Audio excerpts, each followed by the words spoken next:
Alors le stop motion, c'est le principe de prendre une image après l'autre, des marionnettes, mais ça peut être aussi du papier découpé, ça peut être de la pâte à modeler, des objets qu'on déplace ou même des acteurs qui bougent image après image. Et on fait 24 images pour faire une seconde de film.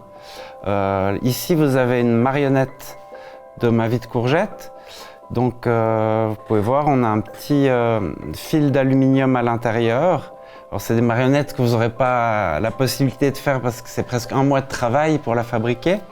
Mais le principe, c'est le même, c'est que vous allez bouger image par image.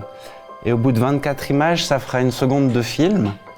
Et donc, là, par exemple, si vous voulez qu'il ne soit pas content, vous changez un peu l'expression du visage.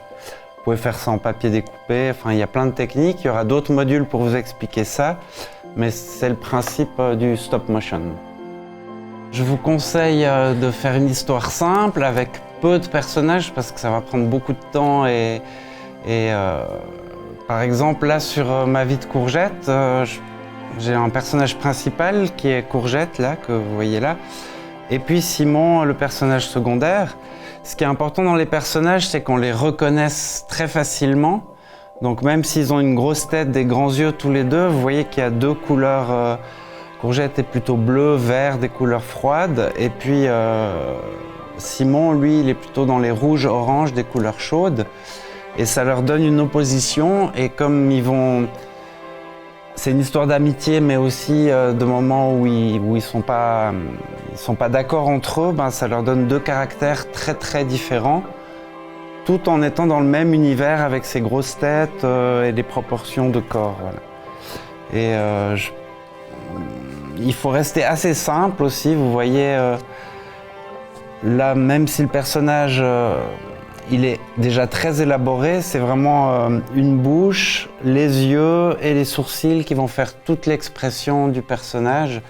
Et c'est ça qui est important dans cette technique, c'est de faire des choses vraiment le plus simple possible pour pouvoir ensuite avoir beaucoup de liberté quand on fait l'animation et pas être que ça soit trop compliqué entre chaque image.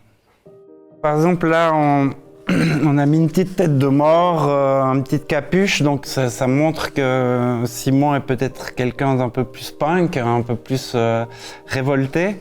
Et Courgette, lui, il a plutôt un petit t-shirt vert, plus classique, mais en même temps, on lui a mis des cheveux bleus parce que c'est quelqu'un qui est plutôt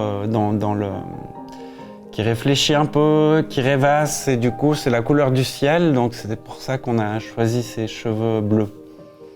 Et effectivement, on lui a fait des petites cernes un peu bleues autour des yeux et c'est pour montrer aussi qu'il a eu un peu de tristesse, de difficulté dans son passé, mais aussi pour donner une couleur générale au personnage. Comme Simon est plutôt dans les rouges, lui il est plutôt dans les bleus. Pour chaque personnage, on a choisi des tonalités un peu différentes pour leur donner du caractère.